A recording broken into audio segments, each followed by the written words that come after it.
ಓಂ ಶಾಂತಿ. ಇಂದಿನ ದಿನಾಂಕ 1-10-2021. ಮಧುರ ಮಕ್ಕಳೇ, ನೀವು ಬಹಳ ಉತ್ತಮ ಕುಲದವರಾಗಿದ್ದೀರಿ. ನೀವು ಬ್ರಾಹ್ಮಣರಿಂದ ದೇವತೆಗಳಾಗಬೇಕಾಗಿದೆ. ಆದ್ದರಿಂದ ಕೊಳಕು ವಿಕಾರಿ ಹವ್ಯಾಸಗಳನ್ನು ಕಳೆಯಬೇಕಾಗಿದೆ. ಪ್ರಶ್ನೆ: ಈ ವಿದ್ಯೆಯೊಂದಿಗೆ ಯಾವ ಮಾತಿನ ಸಂಬಂಧವಿಲ್ಲ? ಉತ್ತರ: ಈ ವಿದ್ಯೆಯೊಂದಿಗೆ ಯಾವುದೇ ಉಡುಪು ಇತ್ಯಾದಿಗಳ ಸಂಬಂಧವಿಲ್ಲ. ಇದರಲ್ಲಿ ಉಡುಪುಗಳನ್ನು ಬದಲಾಯಿಸುವ ಮಾತಿಲ್ಲ. ತಂದೆಯಂತೂ ಆತ್ಮರಿಗೆ ಓದಿಸುತ್ತಾರೆ. ಆತ್ಮಕ್ಕೆ ಗೊತ್ತಿದೆ ಇದು ಹಳೆಯ ಪತಿತ ಶರೀರವಾಗಿದೆ. ಇದಕ್ಕೆ ಎಂತಹುದೇ ಹಗುರ ಸಡಿಲ ವಸ್ತ್ರವನ್ನು ತೊಡಿಸಿದರೂ ಪರವಾಗಿಲ್ಲ. ಶರೀರ ಮತ್ತು ಆತ್ಮ ಎರಡೂ ಕಪ್ಪಾಗಿದೆ. ತಂದೆಯು ಕಪ್ಪಾಗಿರುವವರನ್ನೇ ಸುಂದರರನ್ನಾಗಿ ಮಾಡುತ್ತಾರೆ. ಓಂ ಶಾಂತಿ. ಆತ್ಮಿಕ ಪಾಠಶಾಲೆಯಲ್ಲಿ ಆತ್ಮಿಕ ತಂದೆಯ ಮುಂದೆ ಆತ್ಮಿಕ ಮಕ್ಕಳು ಕುಳಿತಿದ್ದೀರಿ. ಇದು ಲೌಕಿಕ ಪಾಠಶಾಲೆಯಲ್ಲ. ಆತ್ಮಿಕ ಪಾಠಶಾಲೆಯಲ್ಲಿ ಆತ್ಮಿಕ ತಂದೆಯು ಕುಳಿತು ಆತ್ಮಿಕ ಮಕ್ಕಳಿಗೆ ರಾಜಯೋಗವನ್ನು ಕಲಿಸುತ್ತಿದ್ದಾರೆ. ನೀವು ಮಕ್ಕಳು ತಿಳಿದುಕೊಂಡಿದ್ದೀರಿ, ನಾವು ಪುನಃ ನರನಿಂದ ನಾರಾಯಣ ಅಥವಾ ದೇವಿ ದೇವತಾ ಪದವಿಯನ್ನು ಪ್ರಾಪ್ತಿ ಮಾಡಿಕೊಳ್ಳಲು ಆತ್ಮಿಕ ತಂದೆಯ ಬಳಿ ಕುಳಿತಿದ್ದೇವೆ. ಇದು ಹೊಸ ಮಾತಾಗಿದೆ. ಇದನ್ನೂ ಸಹ ನೀವು ತಿಳಿದುಕೊಂಡಿದ್ದೀರಿ. ಲಕ್ಷ್ಮೀ ನಾರಾಯಣರ ರಾಜ್ಯವಿತ್ತು. ಅವರು ಡಬಲ್ ಕಿರೀಟಧಾರಿಗಳಾಗಿದ್ದರು. ಪ್ರಕಾಶತೆಯ ಕಿರೀಟ, ರತ್ನಜಡಿತ ಕಿರೀಟ ಎರಡೂ ಇತ್ತು. ಮೊಟ್ಟಮೊದಲು ಪ್ರಕಾಶತೆಯ ಕಿರೀಟವಿರುತ್ತದೆ. ಯಾರು ಇದ್ದು ಹೋದರೋ ಅವರಿಗೆ ಶ್ವೇತ ಪ್ರಕಾಶವನ್ನು ತೋರಿಸುತ್ತಾರೆ. ಇದು ಪವಿತ್ರತೆಯ ಸಂಕೇತವಾಗಿದೆ. ಅಪವಿತ್ರರಿಗೆ ಎಂದೂ ಪ್ರಕಾಶತೆಯನ್ನು ತೋರಿಸುವುದಿಲ್ಲ. ನಿಮ್ಮ ಭಾವಚಿತ್ರವನ್ನು ತೆಗೆದರೆ ಅದರಲ್ಲಿ ಪ್ರಕಾಶತೆಯ ಕಿರೀಟವನ್ನು ತೋರಿಸುವುದಿಲ್ಲ. ಇದು ಪವಿತ್ರತೆಯ ಸಂಕೇತವಾಗಿ ತೋರಿಸುತ್ತಾರೆ. ಬೆಳಕು ಮತ್ತು ಕತ್ತಲೆ, ಬ್ರಹ್ಮನ ದಿನ ಬೆಳಕು, ಬ್ರಹ್ಮನ ರಾತ್ರಿ ಕತ್ತಲೆ. ಕತ್ತಲೆ ಅರ್ಥಾತ್ ಅವರ ಮೇಲೆ ಪ್ರಕಾಶತೆ ಇಲ್ಲ. ನೀವು ತಿಳಿದುಕೊಂಡಿದ್ದೀರಿ, ತಂದೆಯೇ ಬಂದು ಇಷ್ಟು ಯಾರೆಲ್ಲ ಪತಿತರು ಅರ್ಥಾತ್ ಕತ್ತಲೆ ಇದೆಯೋ ಅವರನ್ನು ಪಾವನರನ್ನಾಗಿ ಮಾಡುತ್ತಾರೆ. ಈಗಂತೂ ಪವಿತ್ರ ರಾಜಧಾನಿಯೇ ಇಲ್ಲ. ಸತ್ಯಯುಗದಲ್ಲಿ ಯಥಾ ರಾಜ ರಾಣಿ ತಥಾ ಪ್ರಜೆ ಎಲ್ಲರೂ ಪವಿತ್ರರಾಗಿದ್ದರು. ಈ ಲಕ್ಷ್ಮೀ ನಾರಾಯಣರ ರಾಜ್ಯವಿತ್ತು. ಇದರ ಮೇಲೆ ನೀವು ಮಕ್ಕಳು ಬಹಳ ಚೆನ್ನಾಗಿ ತಿಳಿಸಬೇಕಾಗಿದೆ. ಇದು ನಿಮ್ಮ ಗುರಿ ಧ್ಯೇಯವಾಗಿದೆ. ತಿಳಿಸುವುದಕ್ಕಾಗಿ ಇನ್ನೂ ಒಳ್ಳೊಳ್ಳೆಯ ಚಿತ್ರಗಳಿವೆ. ಆದ್ದರಿಂದ ಇಷ್ಟೊಂದು ಚಿತ್ರಗಳನ್ನು ಇಡಲಾಗುತ್ತದೆ. ಮನುಷ್ಯರು ನಾವು ನೆನಪಿನ ಯಾತ್ರೆಯಿಂದ ತಮೋ ಪ್ರಧಾನರಿಂದ ಸತೋ ಪ್ರಧಾನರಾಗುತ್ತೇವೆ. ನಂತರ ಮುಕ್ತಿ ಜೀವನ್ಮುಕ್ತಿಯಲ್ಲಿ ಹೋಗುತ್ತೇವೆಂದು ಕೂಡಲೇ ತಿಳಿದುಕೊಳ್ಳುವುದಿಲ್ಲ. ಜೀವನ್ಮುಕ್ತಿ ಎಂದು ಯಾವುದಕ್ಕೆ ಹೇಳಲಾಗುತ್ತದೆ ಎಂದು ಪ್ರಪಂಚದಲ್ಲಿ ಯಾರಿಗೂ ತಿಳಿದಿಲ್ಲ. ಲಕ್ಷ್ಮೀ ನಾರಾಯಣರ ರಾಜ್ಯವು ಯಾವಾಗ ಇತ್ತೆಂಬುದು ಯಾರಿಗೂ ಗೊತ್ತಿಲ್ಲ. ನಾವು ತಂದೆಯಿಂದ ಪವಿತ್ರತೆಯ ದೈವಿ ಸ್ವರಾಜ್ಯವನ್ನು ತೆಗೆದುಕೊಳ್ಳುತ್ತಿದ್ದೇವೆ ಎಂದು ಈಗ ನಿಮಗೆ ತಿಳಿದಿದೆ. ಚಿತ್ರಗಳ ಮೇಲೆ ನೀವು ಬಹಳ ಚೆನ್ನಾಗಿ ತಿಳಿಸಬಹುದು. ಭಾರತದಲ್ಲಿಯೇ ಡಬಲ್ ಕಿರೀಟಧಾರಿಗಳ ಪೂಜೆ ಮಾಡುತ್ತಾರೆ. ಇಂತಹ ಚಿತ್ರವು ಏಣಿಯ ಚಿತ್ರದಲ್ಲಿದೆ. ಸ್ಥೂಲವಾದ ಕಿರೀಟವಿದೆ, ಆದರೆ ಪ್ರಕಾಶತೆಯ ಕಿರೀಟವಿಲ್ಲ. ಪವಿತ್ರರಿಗೆ ಪೂಜೆಯಾಗುತ್ತದೆ. ಪ್ರಕಾಶತೆಯು ಪವಿತ್ರತೆಯ ಸಂಕೇತವಾಗಿದೆ. ಆದರೆ ಯಾರಾದರೂ ಸಿಂಹಾಸನದ ಮೇಲೆ ಕುಳಿತುಕೊಳ್ಳುತ್ತಿದ್ದಂತೆಯೇ ಬೆಳಕು ಬರುತ್ತದೆ ಎಂದಲ್ಲ. ಇದು ಪವಿತ್ರತೆಯ ಸಂಕೇತವಾಗಿದೆ. ನೀವೀಗ ಪುರುಷಾರ್ಥಿಗಳಾಗಿದ್ದೀರಿ. ಆದ್ದರಿಂದ ನಿಮಗೆ ಪ್ರಕಾಶವನ್ನು ತೋರಿಸಲು ಸಾಧ್ಯವಿಲ್ಲ. ದೇವಿ ದೇವತೆಗಳಿಗೆ ಆತ್ಮ ಮತ್ತು ಶರೀರ ಎರಡೂ ಪವಿತ್ರವಾಗಿರುತ್ತದೆ. ಇಲ್ಲಂತೂ ಯಾರಿಗೂ ಪವಿತ್ರ ಶರೀರವಿಲ್ಲ. ಆದ್ದರಿಂದ ಪ್ರಕಾಶತೆಯನ್ನು ತೋರಿಸುವಂತಿಲ್ಲ. ನಿಮ್ಮಲ್ಲಿಯೂ ಕೆಲವರು ಪೂರ್ಣ ಪವಿತ್ರರಾಗಿರುತ್ತಾರೆ, ಕೆಲವರು ಅರ್ಧಂಬರ್ಧ ಪವಿತ್ರರಾಗಿರುತ್ತಾರೆ. ಮಾಯೆಯ ಬಿರುಗಾಳಿಗಳು ಬಹಳ ಬರುತ್ತವೆ. ಅಂಥವರಿಗೆ ಅರ್ಧ ಪವಿತ್ರರೆಂದು ಹೇಳಲಾಗುತ್ತದೆ. ಕೆಲವರಂತೂ ಒಮ್ಮೆಲೆ ಪತಿತರಾಗಿ ಬಿಡುತ್ತಾರೆ. ನಾವು ಪತಿತರಾಗಿ ಬಿಟ್ಟಿದ್ದೇವೆ ಎಂದು ಸ್ವಯಂ ತಿಳಿದುಕೊಳ್ಳುತ್ತಾರೆ. ಆತ್ಮವೇ ಪತಿತನಾಗುತ್ತದೆ. ಅದಕ್ಕೆ ಪ್ರಕಾಶತೆಯನ್ನು ತೋರಿಸುವಂತಿಲ್ಲ. ನೀವು ಮಕ್ಕಳು ಇದನ್ನು ಮರೆಯಬಾರದು. ನಾವು ಶ್ರೇಷ್ಠಾತಿ ಶ್ರೇಷ್ಠ ತಂದೆಯ ಮಕ್ಕಳಾಗಿದ್ದೇವೆ ಅಂದ ಮೇಲೆ ಎಷ್ಟೊಂದು ಘನತೆ ಇರಬೇಕು ತಿಳಿದುಕೊಳ್ಳಿ. ಯಾರಾದರೂ ಕೂಲಿ ಕಾರ್ಮಿಕರಾಗಿದ್ದಾರೆ, ಅವರು MLA MP ಆಗಿಬಿಡುತ್ತಾರೆ, ಅಥವಾ ವಿದ್ಯೆಯನ್ನು ಓದಿ ಯಾವುದಾದರೂ ಪದವಿಯನ್ನು ಪಡೆಯುತ್ತಾರೆಂದರೆ ಟಿಪ್ ಟಾಪ್ ಆಗಿಬಿಡುತ್ತಾರೆ. ಇಂಥವರು ಅನೇಕರು ಇದ್ದು ಹೋಗಿದ್ದಾರೆ. ಬಲೆ ಜಾತಿಯೂ ಅದೇ ಆಗಿರುತ್ತದೆ. ಆದರೆ ಪದವಿ ಸಿಕ್ಕಿದರೆ ನಶೆ ಏರಿಬಿಡುತ್ತದೆ. ಮತ್ತೆ ಅದರಂತೆಯೇ ಅವರು ಉಡುಪುಗಳನ್ನು ಧರಿಸುತ್ತಾರೆ. ಹಾಗೆಯೇ ನೀವು ಸಹ ಈಗ ಪತಿತರಿಂದ ಪಾವನರಾಗುವುದಕ್ಕಾಗಿ ಓದುತ್ತಿದ್ದೀರಿ. ಅವರು ಸಹ ವಿದ್ಯೆಯಿಂದ ವೈದ್ಯರು, ವಕೀಲರು ಆಗುತ್ತಾರೆ. ಆದರೆ ಪತಿತರೇ ಆಗಿದ್ದಾರಲ್ಲವೇ? ಏಕೆಂದರೆ ಅವರ ವಿದ್ಯೆಯು ಪಾವನರಾಗುವುದಕ್ಕಾಗಿ ಅಲ್ಲ. ನಾವು ಭವಿಷ್ಯದಲ್ಲಿ ಪವಿತ್ರ ದೇವಿ ದೇವತೆಗಳಾಗುತ್ತೇವೆಂದು ನೀವು ತಿಳಿದುಕೊಂಡಿದ್ದೀರಿ. ಅಂದ ಮೇಲೆ ಶೂದ್ರರ ಹವ್ಯಾಸಗಳು ಕಳೆಯುತ್ತಾ ಹೋಗುವವು. ಆಂತರ್ಯದಲ್ಲಿ ಈ ನಶೆ ಇರಲಿ. ಪರಂಪಿತ ಪರಮಾತ್ಮನು ನಮ್ಮನ್ನು ಡಬಲ್ ಕಿರೀಟಧಾರಿಗಳನ್ನಾಗಿ ಮಾಡುತ್ತಾರೆ.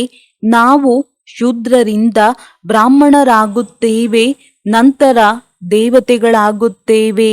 ಇದು ನೆನಪಿದ್ದಾಗ ಆ ಕೊಳಕು ವಿಕಾರಿ ಹವ್ಯಾಸಗಳು ಕಳೆಯುತ್ತಾ ಹೋಗುತ್ತವೆ. ಆಸುರಿ ಪದಾರ್ಥಗಳು ತಿನ್ನುವುದನ್ನು ಬಿಡಬೇಕಾಗಿದೆ. ಕೂಲಿ ಮಾಡುವವರು MP ಆಗಿಬಿಡುತ್ತಾರೆಂದರೆ ಅವರ ರೀತಿ ನೀತಿ, ಮನೆ ಎಲ್ಲವೂ ಬಹಳ ಬದಲಾವಣೆ ಆಗಿಬಿಡುತ್ತದೆ. ಅವರದಂತೂ ಈ ಸಮಯಕ್ಕಾಗಿ ಪದವಿ ಇದೆ. ನೀವು ತಿಳಿದುಕೊಂಡಿದ್ದೀರಿ, ನಾವು ಭವಿಷ್ಯದಲ್ಲಿ ಏನಾಗಲಿದ್ದೇವೆ. ತಮ್ಮ ಜೊತೆ ಈಗೀಗೆ ಮಾತನಾಡಿಕೊಳ್ಳಬೇಕು. ನಾವು ಹೇಗಿದ್ದೆವು, ಈಗ ಏನಾಗಿದ್ದೇವೆ. ನೀವು ಶೂದ್ರ ಜಾತಿಯವರಾಗಿದ್ದೀರಿ, ಈಗ ವಿಶ್ವದ ಮಾಲೀಕರಾಗುತ್ತೀರಿ. ಯಾರಾದರೂ ಶ್ರೇಷ್ಠ ಪದವಿಯನ್ನು ಪಡೆಯುತ್ತಾರೆಂದರೆ ಮತ್ತೆ ಆ ನಶೆ ಇರುತ್ತದೆ. ಅಂದ ಮೇಲೆ ನೀವು ಏನಾಗಿದ್ದೀರಿ? ಪತಿತರು ಚೀಚಿ ಆಗಿದ್ದೀರಿ. ಈಗ ನಿಮಗೆ ಭಗವಂತನು ಓದಿಸಿ ಬೇಹದ್ದಿನ ಮಾಲೀಕರನ್ನಾಗಿ ಮಾಡುತ್ತಾರೆ. ಇದನ್ನು ನೀವು ತಿಳಿದುಕೊಳ್ಳುತ್ತೀರಿ. ಪರಂಪಿತ ಪರಮಾತ್ಮನು ಅವಶ್ಯವಾಗಿ ಇಲ್ಲಿಯೇ ಬಂದು ರಾಜಯೋಗವನ್ನು ಕಲಿಸುತ್ತಾರೆ. ಮೂಲವತನ ಸೂಕ್ಷ್ಮವತನದಲ್ಲಿ ಕಲಿಸುವುದಿಲ್ಲ. ನೀವೆಲ್ಲರೂ ದೂರ ದೇಶದಲ್ಲಿ ಇರುವ ಆತ್ಮರಾಗಿದ್ದೀರಿ. ಇಲ್ಲಿಗೆ ಬಂದು ಪಾತ್ರವನ್ನು ಅಭಿನಯಿಸುತ್ತೀರಿ. 84 ಜನ್ಮಗಳ ಪಾತ್ರವನ್ನು ಅಭಿನಯಿಸಲೇ ಬೇಕಾಗಿದೆ. ಮನುಷ್ಯರಂತೂ 84 ಲಕ್ಷ ಯೋನಿಗಳೆಂದು ಹೇಳಿಬಿಡುತ್ತಾರೆ. ಎಷ್ಟು ಘೋರ ಅಂಧಕಾರದಲ್ಲಿದ್ದಾರೆ. ನೀವೀಗ ತಿಳಿದುಕೊಳ್ಳುತ್ತೀರಿ. 5000 ವರ್ಷಗಳ ಮೊದಲು ನಾವು ದೇವಿ ದೇವತೆಗಳಾಗಿದ್ದೆವು. ಈಗಂತೂ ಪತಿತರಾಗಿ ಬಿಟ್ಟಿದ್ದೀರಿ. ಏ ಪತಿತ ಪಾವನ, ಬನ್ನಿ, ಬಂದು ನಮ್ಮನ್ನು ಪಾವನ ಮಾಡಿರಿ ಎಂದು ಆಡುತ್ತಾರೆ. ಆದರೆ ತಿಳಿದುಕೊಳ್ಳುವುದಿಲ್ಲ. ಈಗ ತಂದೆಯು ಸ್ವಯಂ ಪಾವನರನ್ನಾಗಿ ಮಾಡಲು ಬಂದಿದ್ದಾರೆ. ರಾಜಯೋಗವನ್ನು ಕಲಿಸುತ್ತಿದ್ದಾರೆ. ವಿದ್ಯೆ ಇಲ್ಲದೆ ಯಾರೂ ಶ್ರೇಷ್ಠ ಪದವಿಯನ್ನು ಪಡೆಯಲು ಸಾಧ್ಯವಿಲ್ಲ. ನೀವು ತಿಳಿದುಕೊಂಡಿದ್ದೀರಿ, ತಂದೆಯು ನಮಗೆ ಓದಿಸಿ ನರನಿಂದ ನಾರಾಯಣನನ್ನಾಗಿ ಮಾಡುತ್ತಾರೆ. ಗುರಿ ಧ್ಯೇಯವು ಸನ್ಮುಖದಲ್ಲಿದೆ. ಪ್ರಜಾ ಪದವಿಯು ನಿಮ್ಮ ಗುರಿ ಧ್ಯೇಯವಲ್ಲ. ಲಕ್ಷ್ಮೀ ನಾರಾಯಣರ ಚಿತ್ರವೂ ಇದೆ. ಇಂತಹ ಚಿತ್ರಗಳನ್ನು ಮತ್ತೆಲ್ಲಿಯಾದರೂ ಇಟ್ಟು ಓದಿಸುವವರಿದ್ದಾರೆಯೇ? ನಾವು 84 ಜನ್ಮಗಳನ್ನು ತೆಗೆದುಕೊಂಡು ಪತಿತರಾಗಿದ್ದೇವೆ ಎಂದು ನಿಮ್ಮ ಬುದ್ಧಿಯಲ್ಲಿ ಸಂಪೂರ್ಣ ಜ್ಞಾನವಿದೆ. ಏಣಿಯ ಚಿತ್ರವು ಬಹಳ ಚೆನ್ನಾಗಿದೆ. ಇದು ಪತಿತ ಪ್ರಪಂಚ ಅಲ್ಲವೇ? ಇದರಲ್ಲಿ ಸಾಧು ಸಂತ ಎಲ್ಲರೂ ಬಂದು ಬಿಡುತ್ತಾರೆ. ಪತಿತ ಪಾವನ ಬನ್ನಿ ಎಂದು ಅವರೂ ಸಹ ಆಡುತ್ತಿರುತ್ತಾರೆ. ಪತಿತ ಪ್ರಪಂಚಕ್ಕೆ ಪಾವನವೆಂದು ಹೇಳುವುದಿಲ್ಲ. ಹೊಸ ಪ್ರಪಂಚವು ಪಾವನ ಪ್ರಪಂಚವಾಗಿದೆ.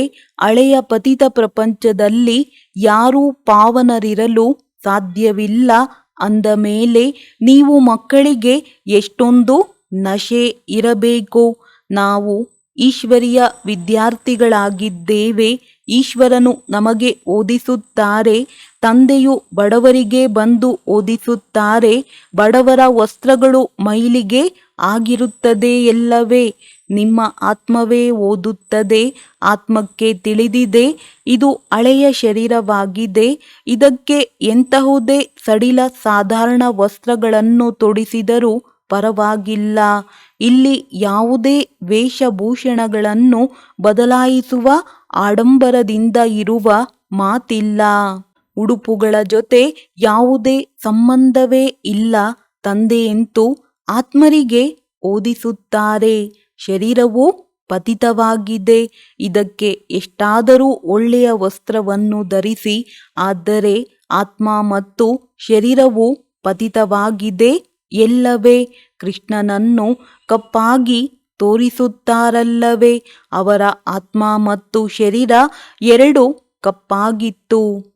ಗೊಲ್ಲ ಬಾಲಕನಾಗಿದ್ದನು ಎಂದು ಹೇಳುತ್ತಾರೆ. ವಾಸ್ತವದಲ್ಲಿ ನೀವೆಲ್ಲರೂ ಸಾಧಾರಣರಾಗಿದ್ದೀರಿ. ಪ್ರಪಂಚದಲ್ಲಿ ಮನುಷ್ಯ ಮಾತ್ರರು ನಿರ್ಗತಿಕರಾಗಿದ್ದಾರೆ. ತಂದೆಯನ್ನೇ ಅರಿತುಕೊಂಡಿಲ್ಲ. ಲೌಕಿಕ ತಂದೆಯಂತೂ ಎಲ್ಲರಿಗೂ ಇದ್ದಾರೆ. ಬೇಹದ್ದಿನ ತಂದೆಯು ನೀವು ಬ್ರಾಹ್ಮಣರಿಗೆ ಸಿಕ್ಕಿದ್ದಾರೆ. ಈಗ ಬೇಹದ್ದಿನ ತಂದೆಯು ನಿಮಗೆ ರಾಜಯೋಗವನ್ನು ಕಲಿಸುತ್ತಿದ್ದಾರೆ. ಭಕ್ತಿ ಮತ್ತು ಜ್ಞಾನ. ಭಕ್ತಿಯ ಅಂತ್ಯವಾದಾಗ ಮತ್ತೆ ತಂದೆಯು ಬಂದು ಜ್ಞಾನವನ್ನು ಕೊಡುವರು. ಈಗ ಅಂತಿಮವಾಗಿದೆ. ಸತ್ಯಯುಗದಲ್ಲಿ ಇದೇನೂ ಇರುವುದಿಲ್ಲ. ಈಗ ಹಳೆಯ ಪ್ರಪಂಚದ ವಿನಾಶವು ಬಹಳ ಸಮೀಪದಲ್ಲಿದೆ.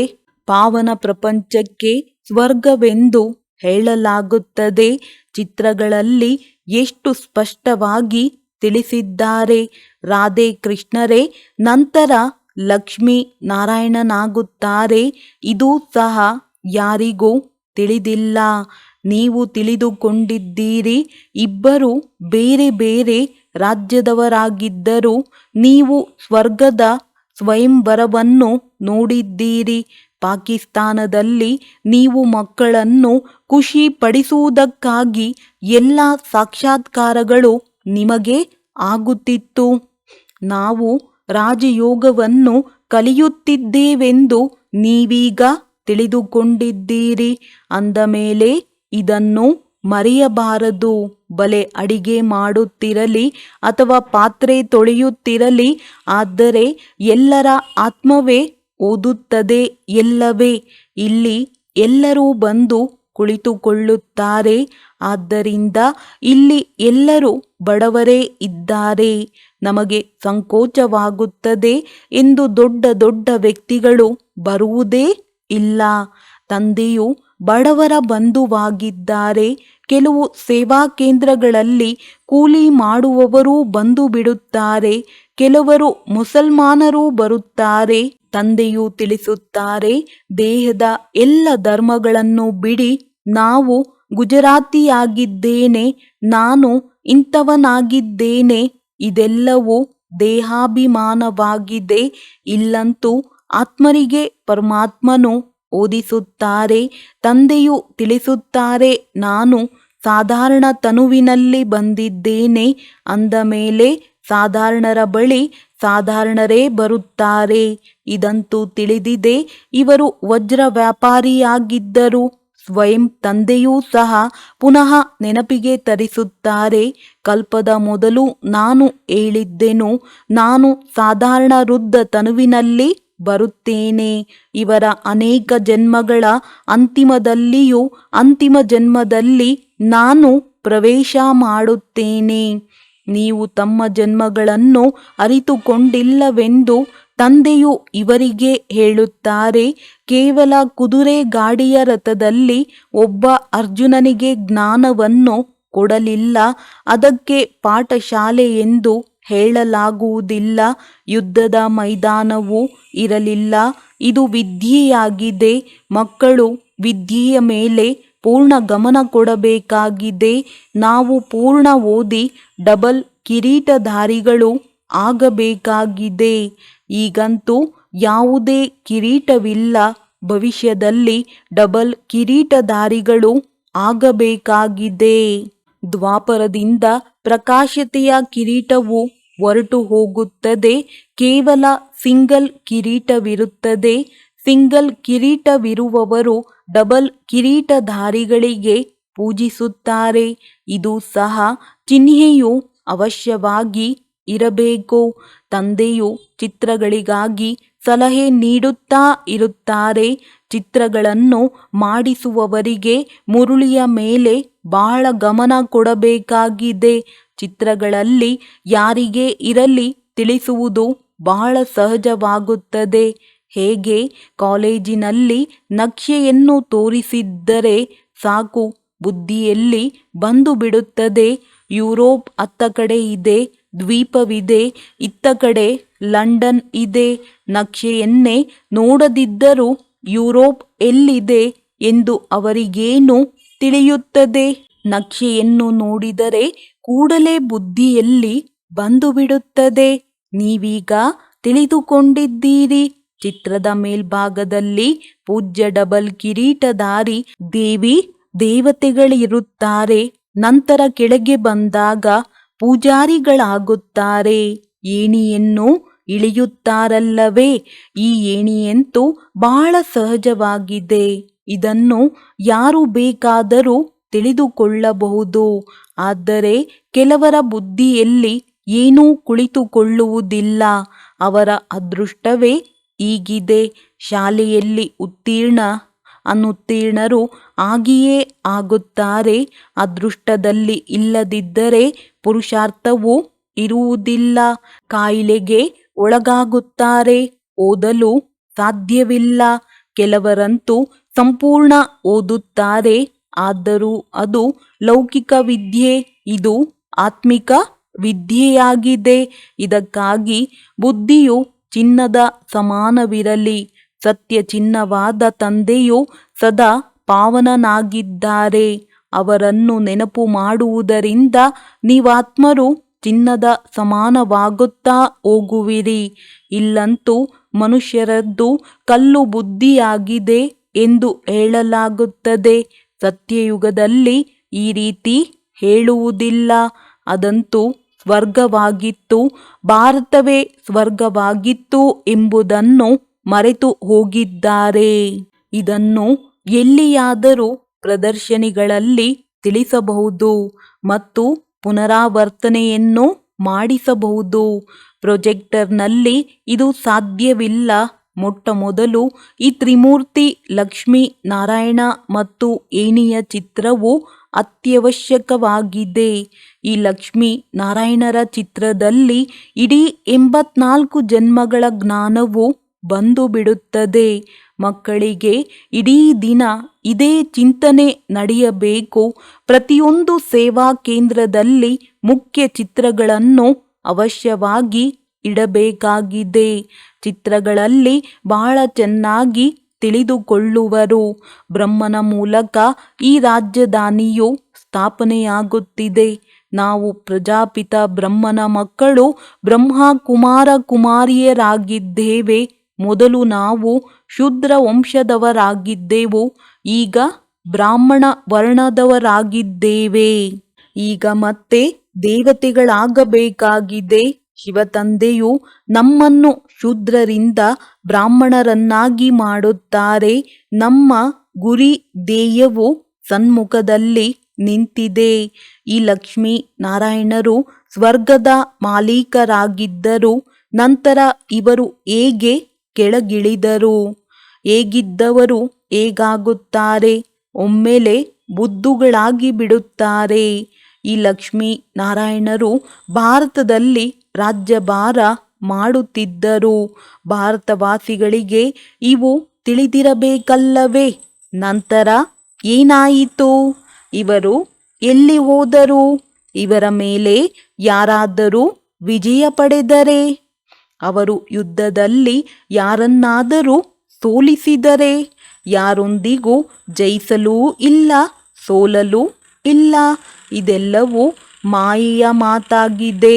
ರಾವಣ ರಾಜ್ಯವು ಆರಂಭವಾಯಿತು ಮತ್ತು 5 ವಿಕಾರಗಳಲ್ಲಿ ಬಿದ್ದು ರಾಜ್ಯಭಾಗ್ಯವನ್ನು ಕಳೆದುಕೊಂಡರು. ಈಗ ಪುನಃ ಪಂಚವಿಕಾರಗಳ ಮೇಲೆ ಜಯ ಗಳಿಸುವುದರಿಂದ ಮತ್ತೆ ಶ್ರೇಷ್ಠರಾಗುವರು.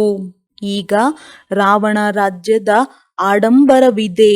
ನಾವು ಗುಪ್ತ ರೀತಿಯಲ್ಲಿ ನಮ್ಮ ರಾಜಧಾನಿಯನ್ನು ಸ್ಥಾಪನೆ ಮಾಡುತ್ತಿದ್ದೇವೆ. ನೀವು ಎಷ್ಟು ಸಾಧಾರಣರಾಗಿದ್ದೀರಿ. ಓದಿಸುವವರು ಎಷ್ಟು ಸರ್ವಶ್ರೇಷ್ಠನಾಗಿದ್ದಾರೆ. ಮತ್ತು ನಿರಾಕಾರ ತಂದೆಯು ಪತಿತ ಶರೀರದಲ್ಲಿ ಬಂದು ಮಕ್ಕಳನ್ನು ಲಕ್ಷ್ಮೀ ನಾರಾಯಣರನ್ನಾಗಿ ಮಾಡುತ್ತಾರೆ.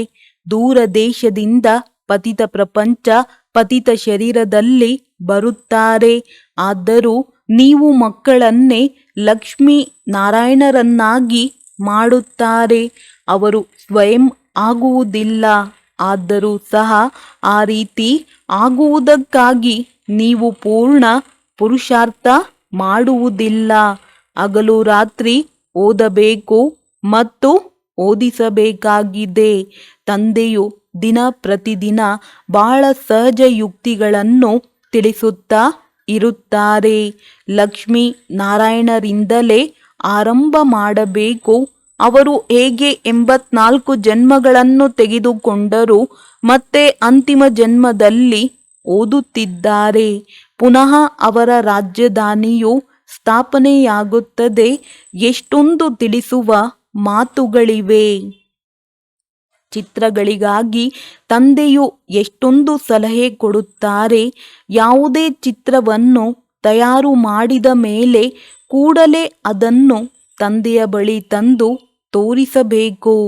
ತಂದೆಯು ಅದನ್ನು ತಿದ್ದುಪಡಿ ಮಾಡಿ ಎಲ್ಲ ಸಲಹೆಗಳನ್ನು ಕೊಡುವರು. ತಂದೆಯು ತಿಳಿಸುತ್ತಾರೆ, ನಾನು ಬಹಳ ಸಾಹುಕಾರನಾಗಿದ್ದೇನೆ. ಹುಂಡಿಯು ತಾನಾಗಿಯೇ ತುಂಬುವುದು. ಚಿಂತೆಯ ಯಾವುದೇ ಮಾತಿಲ್ಲ. ಇಷ್ಟೊಂದು ಮಕ್ಕಳು ಕುಳಿತಿದ್ದಾರೆ. ತಂದೆಗೆ ಗೊತ್ತಿದೆ, ಯಾರಿಂದಲಾದರೂ ಹುಂಡಿಯನ್ನು ತುಂಬಿಸುತ್ತಾರೆ. ತಂದೆಗೆ ಸಂಕಲ್ಪವಿದೆ, ಜೈಪುರವನ್ನು ಚೆನ್ನಾಗಿ ವೃದ್ಧಿ ಮಾಡಬೇಕಾಗಿದೆ. ಅಲ್ಲಿಯೇ ಹಠಯೋಗಿಗಳ ಮ್ಯೂಸಿಯಂ ಇದೆ.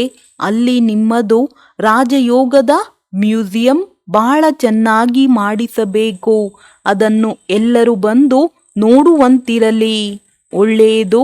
ಮಧುರಾತಿ ಮಧುರ ಅಗಲಿ ಹೋಗಿ ಮರಳಿ ಸಿಕ್ಕಿರುವ ಮಕ್ಕಳ ಪ್ರತಿ ಮಾತಾಪಿತಾ ಬಾಪ್ ತಾದಾರವರ ನೆನಪು, ಪ್ರೀತಿ ಹಾಗೂ ಸುಪ್ರಭಾತ.